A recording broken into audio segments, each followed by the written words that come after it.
구약성경 이사야서 37장 21절에서 우리 마지막 절 말씀까지.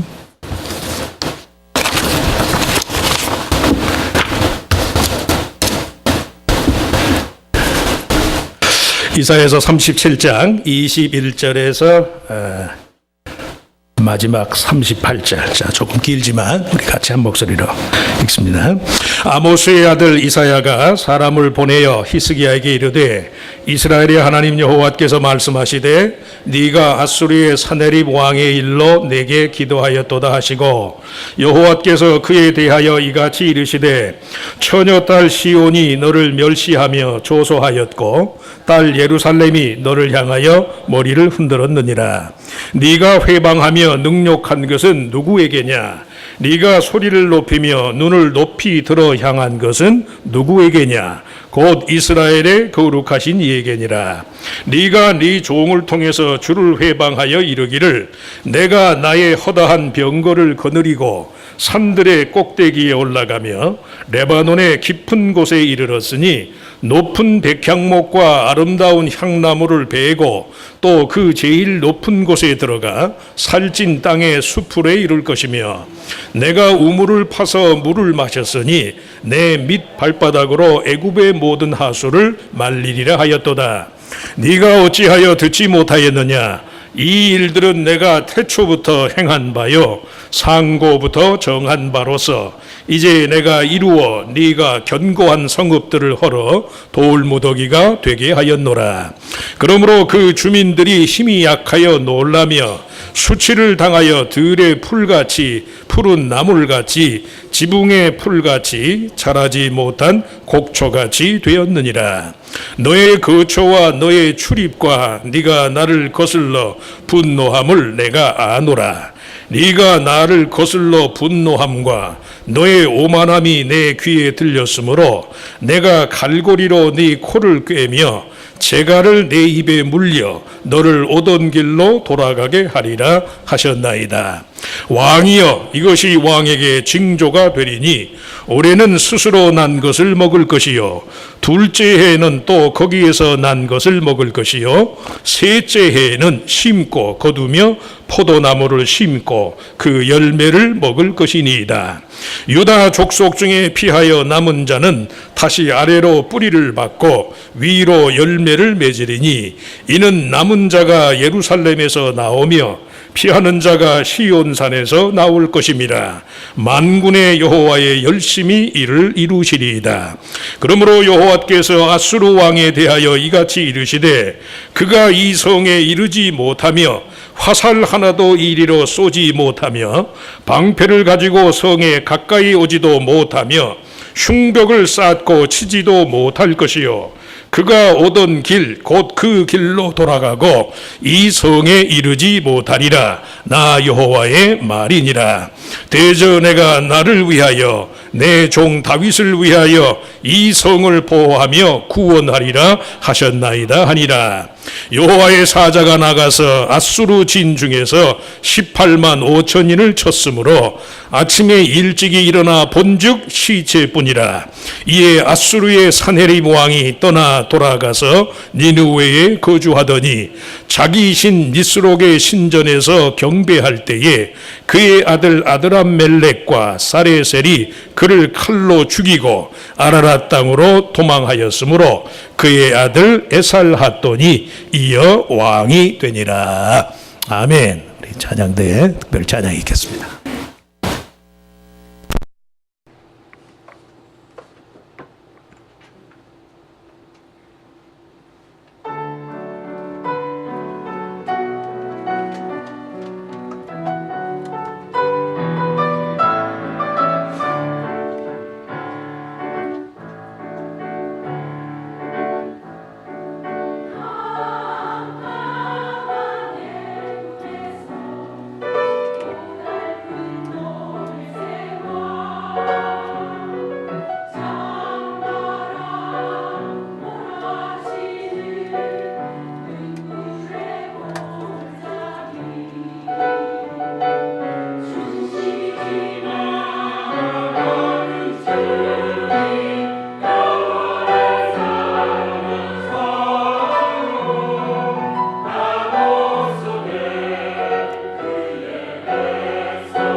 추수감사주일날 한 번 더 했으면 좋겠습니다. 굿거리 장난했죠. 자, 우리 같이 읽을 말씀을 가지고 만군의 여호와의 열심히 제목으로 잠깐 은혜를 나누고자 합니다. 감정에 대립하는 이성의 원리에 따라서 일체의 주관성을 배제하는 객관적인 이해로만 철학을 하고자 하는 그런 사람들, 우리가 이원론주의자라고 불러요.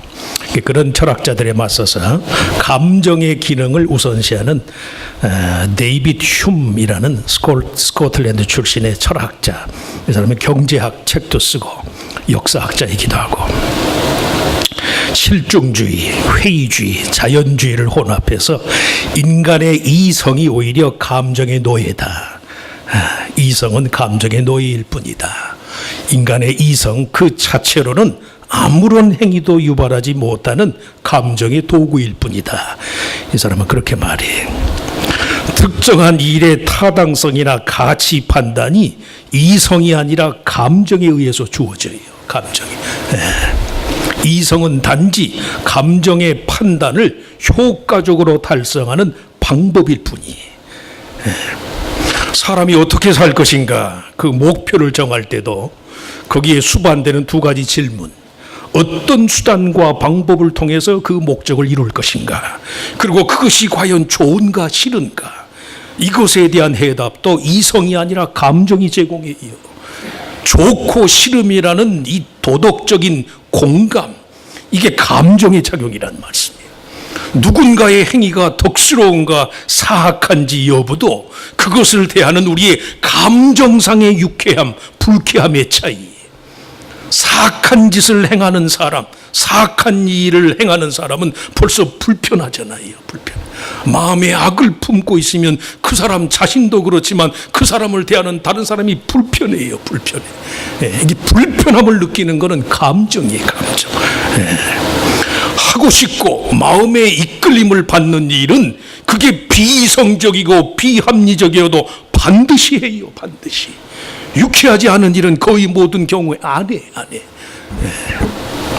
가끔씩 우리 노장로님하고 제가 이게 교회 잔디를 깎아요.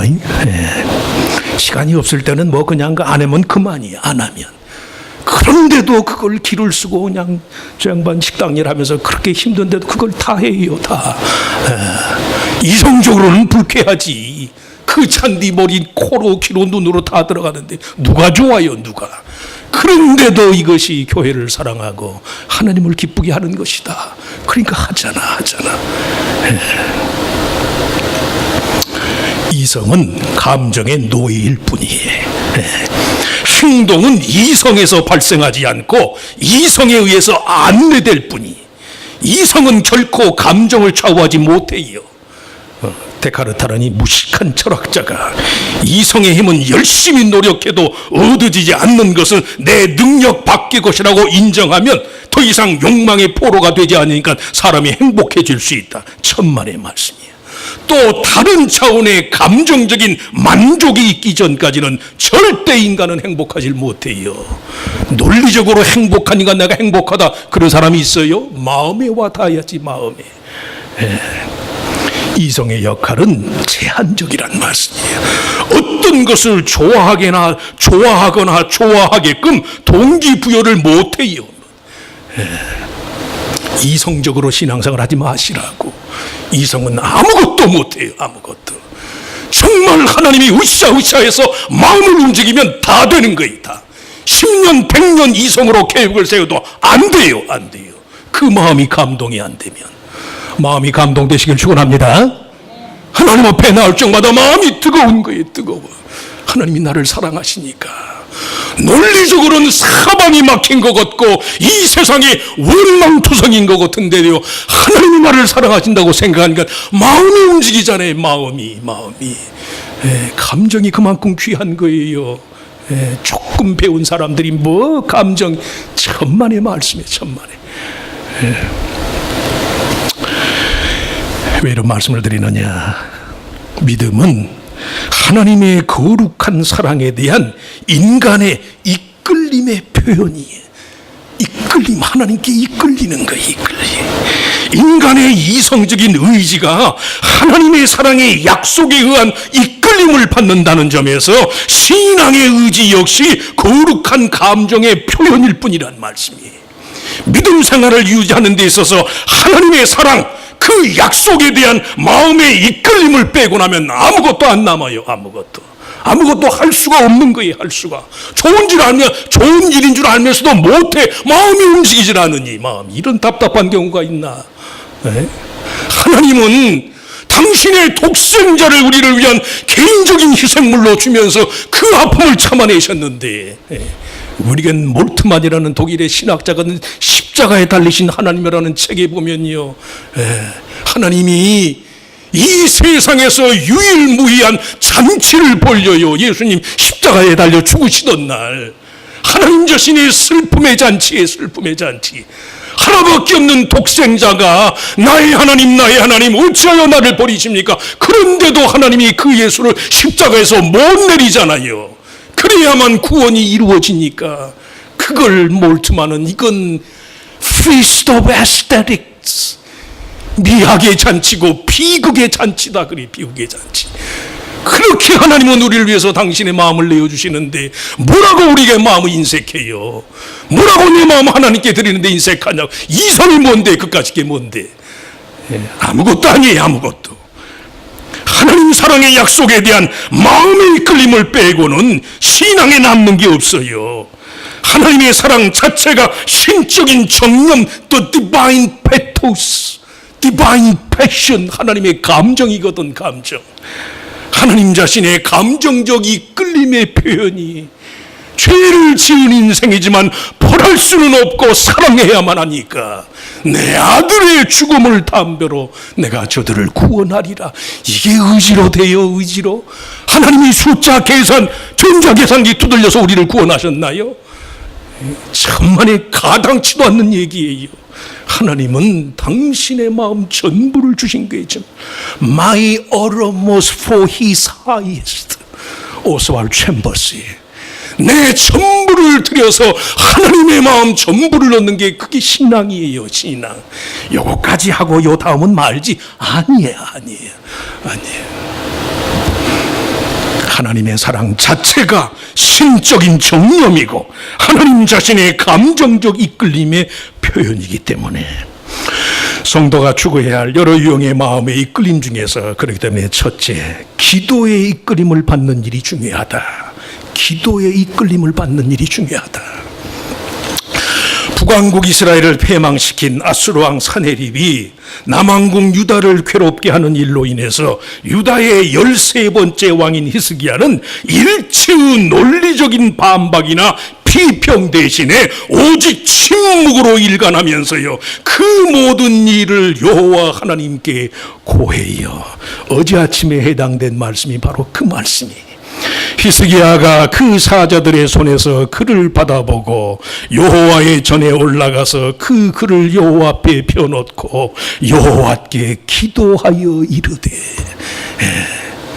히스기야 자신과 유다의 모든 백성을 능욕하는 저 거대한 제국 아수르의 대왕이 보낸 그 능욕의 편지를요, 하나님의 제단 앞에 펼쳐놓고, 하나님 들으시옵소서, 하나님 보시옵소서, 하나님 우리로 하여금 알게 하여 주시옵소서.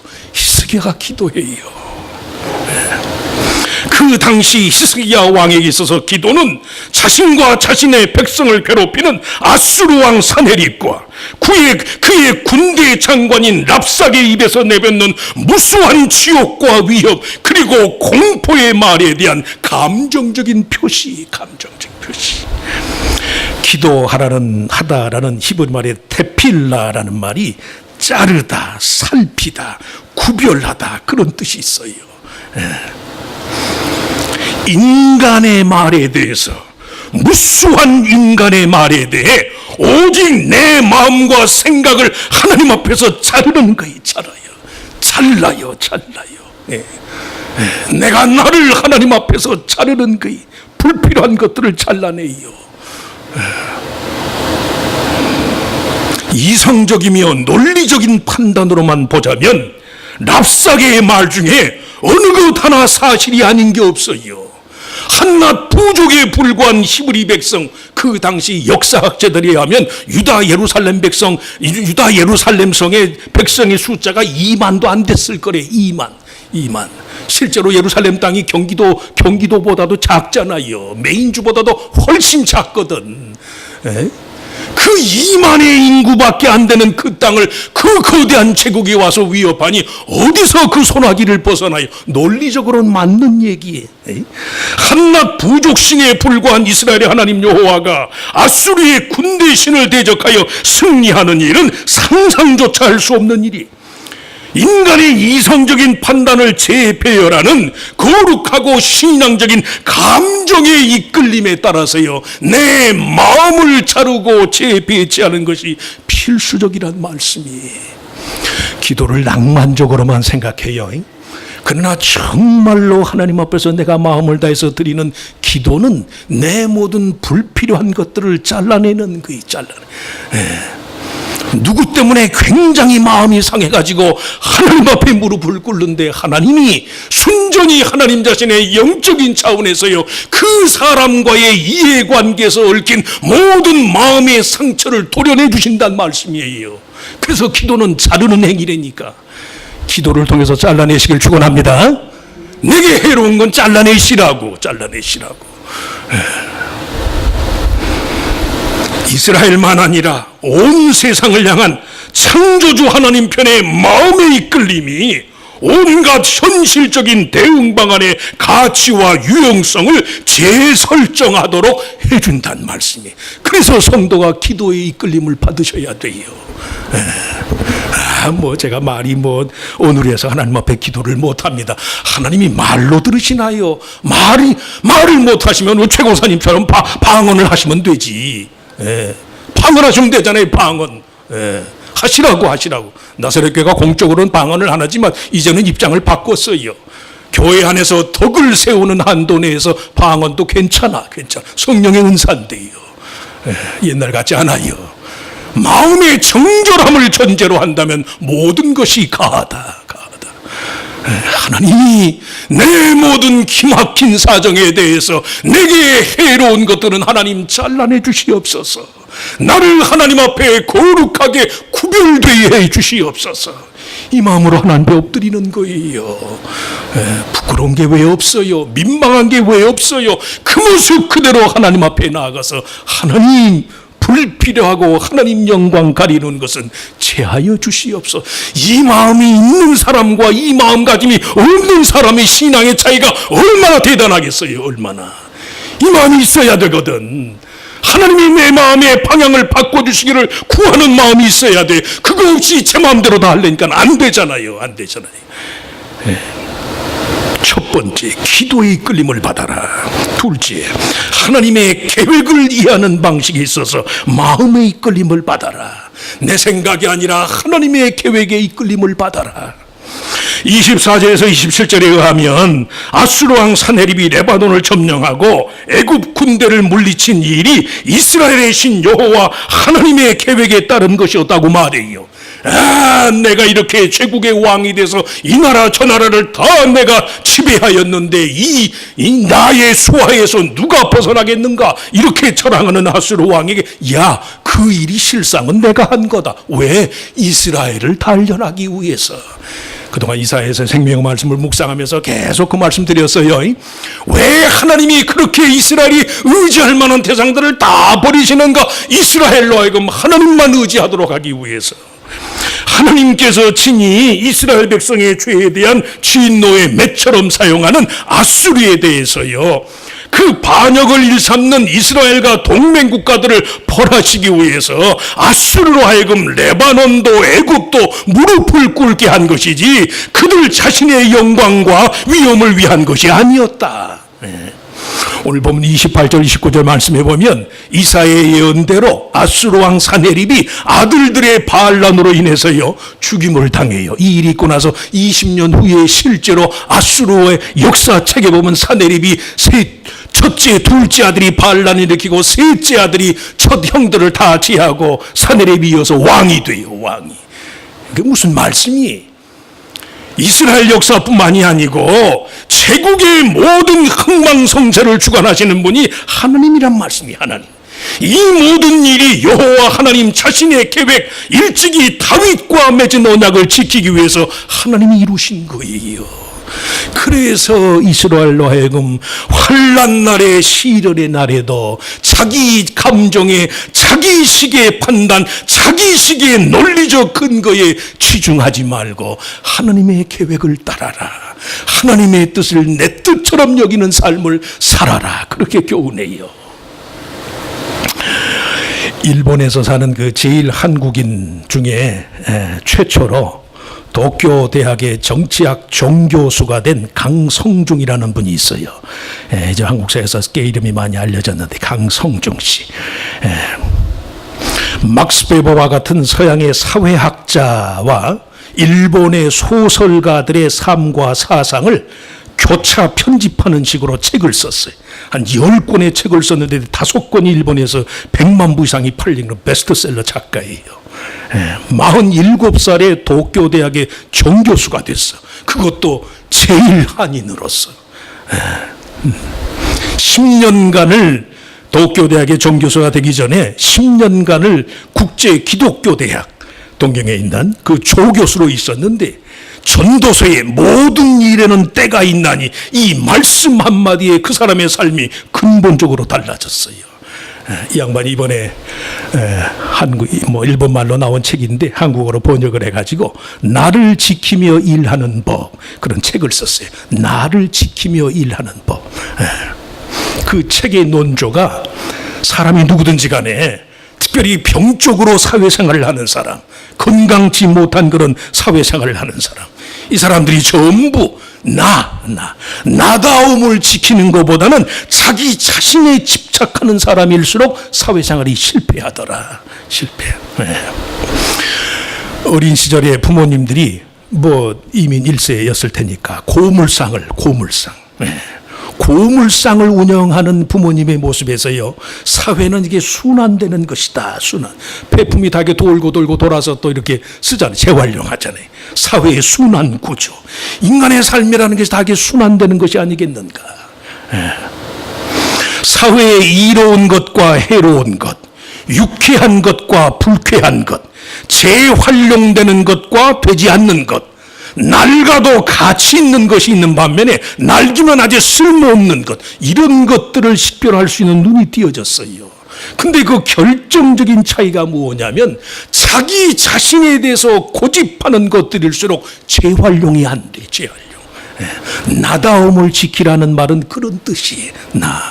내가 연약하든 부족하든 모자라든 하나님, 우리 믿는 사람에게는 전능하신 하나님이 계시니까 그 일이 꼭 내 방식대로, 내 계산대로, 내 판단대로 안 돼도 하나님이 나를 통해서 일하시기만 하면 나는 감사합니다, 그런 믿음을 말해요.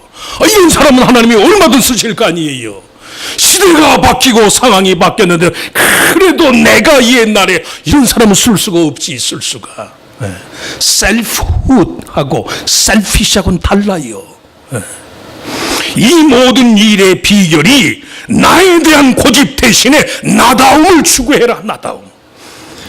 그 책에 보면 이미 고인이 된 스티브 잡스, 그리고 또 제일 한국인으로서 지금 세계적인 기업가인 소프트뱅크의 창시자인 손정희, 지금 스프린트 대표가 됐어요. 스프린트 통신회사의 대표가 됐다고. 이 사람들이 전부 이민 2세 3세야. 동서양이 모두 겹치는 인간성 그대로의 발현이 세상 사람들의 호감을 불러일으켜요. 어느 한쪽도 아니지만 양쪽에 다 걸쳐있는 존재, 이 모습 이대로를 받아들이는 것이 이 사람들의 행복이었고 그것이 성공의 열쇠더라. 진실한 성도라면 누구든 나라는 아집 대신에 하나님 편에 보다도 온전하고 선한 계획을 내 것으로 받아들여야지. 왜 그 일을 내 방식대로 안 해? 내가 시키는 대로 왜 안 해? 아니에요. 이런 사람은 리사이클이 안 돼요. 하나님의 나라의 유익을 위해서 하나님이 재활용할 수가 없는 거예요. 그래서 고집을 버리라는 말씀이에요. 셀피시네스를 버리라는 말씀이에요. 하나님은 모자라도 진실하게만 하면 써요. 잘나고 똑똑해도 자기 아집이 있는 사람은 못 써요. 왜? 하나님 영광이 안 나타나니까. 그러시 저렇게 축원합니다.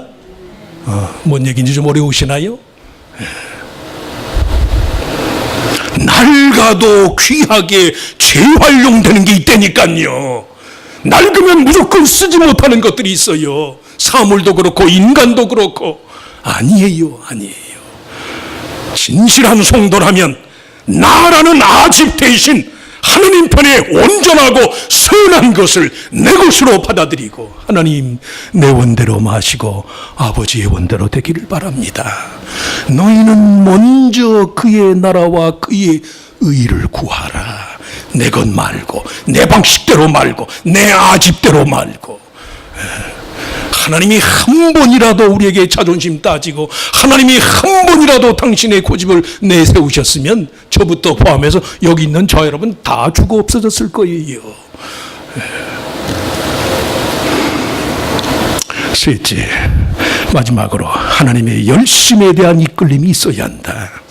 열심이라는 말의 히브리어의 뜻은 질투의 질투, 말 그대로. 다른 사람과의 비교 심리에서 비롯된 타락한 인간성의 표현으로서의 질투와 달리 하나님의 질투는 다분히 그 백성의 행복과 번영을 위한 것이니까. 오늘 30절에 포도원의 소출과 관련된 이 비유와 징조,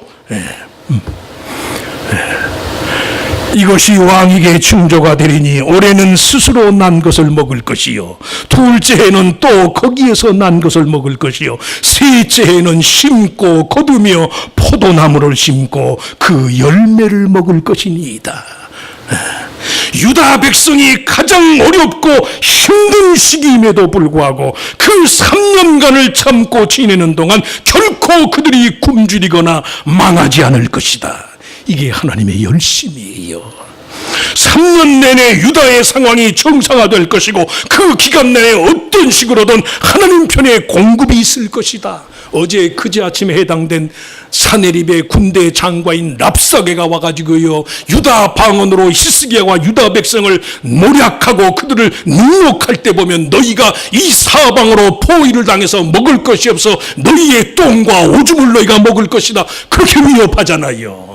그런데 하나님은 3년 안에 너희의 포도원에서 소출이 있을 것이다.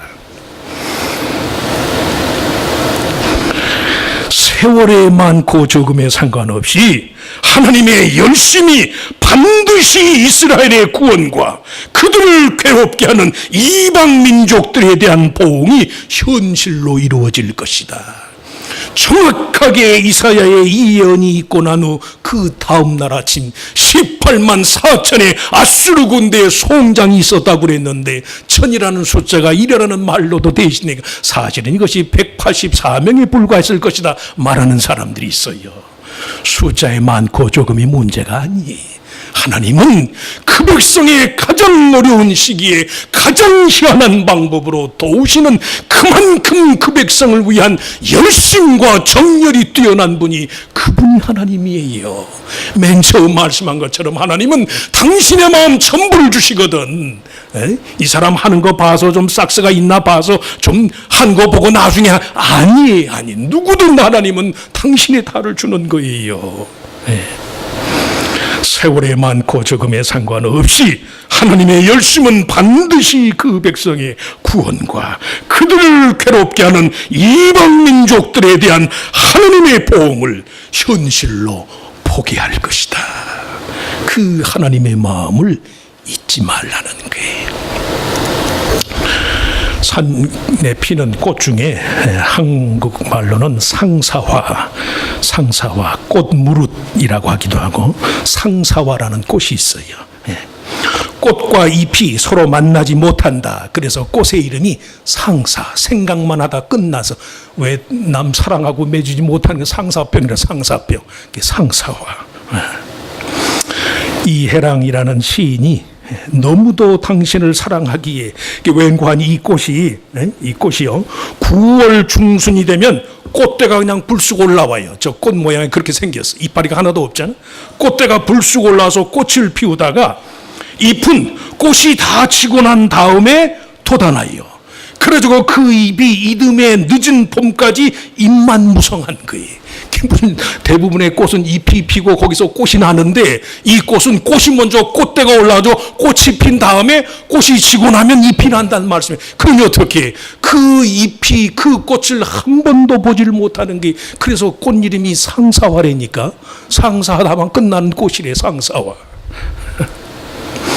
너무도 당신을 사랑하기에 울컥 나 혼자 터지고 말았네. 당신은 그저 귀를 막으라 입을 다물라 하지만 꽃잎 떨어져 가고 없으면 그제야 내 맘 아실까. 비켜서면 만날 수 없는 그대와 나 슬픈 사랑이여. 상사화야 상사화. 꽃과 잎이 서로 만나지 못한다고 해서요 상사화인데 꽃의 정열, 저 붉은 꽃망울이 얼마나 예뻐요. 그 꽃의 정열을 잎의 이성이 보지를 못하는 거예요. 보지를. 그리워만 하다가 지내는 인간성. 그럴걸. 어떤 사람이 죽은 다음에 지옥에를 갔더니 천국에서는 아멘 할렐루야, 지옥에서는 껄껄껄 하더래요. 껄껄껄. 그때 그럴걸, 그때 말 들을걸, 그때 달라질걸. 껄껄껄한데 껄껄껄. 꽃의 정열을 잎의 이성이 미처 못 본 채로 그리워만 하다가 지내는 인간성. 이성의 한계를 지적하는 표현이에요. 표현. 잘 들으세요. 정말 하나님 앞에 그 마음을 열어놓지 않은 성도는 인생이 상사화로 끝나요. 상사화로. 거듭 말씀해요. 이성은 아무것도 못해요. 이성은 아무것도 못해. 감정이 지시하는 것만 할 뿐이에요. 뭐가 먼저입니까? 감정이 먼저예요. 마음의 움직임을 허용하시라고. 이렇게 저렇게 이 사람한테 이 속 보이면 안 되고 저 사람한테 저 속 보이면 안 되니까 여기선 이 말하고 저기선 저 말하고 여기서는 이 가면을 쓰고 저기선 저 가면을 쓰고 그러니 평생 그렇게 살지. 그러지 마시라고. 참된 믿음은 하나님의 거룩한 열심, 그 구원의 열정에 대해 마찬가지로 거룩한 마음의 이끌림으로 응답하는 거예요. 한 번이라도 그러시길 바랍니다. 돈 걱정하지 마시고 돈.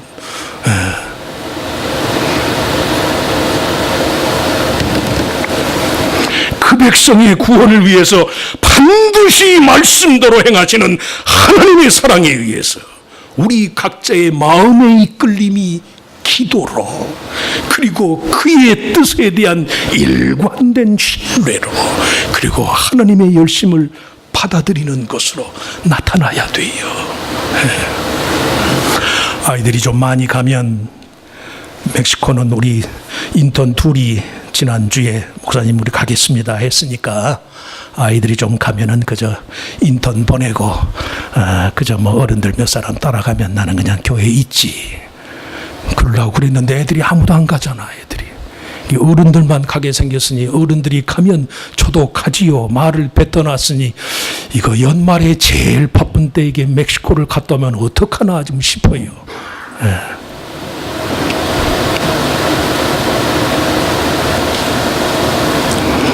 아주 죄송한 얘기지만 우리 교회 권사님들 집사님들이 다른 나이가 연세가 높으시니까 이제 70 60, 70, 80 다 돼서 선교지를 언제 한번 또 가보실까? 언제 또 한번 가시겠어? 언제?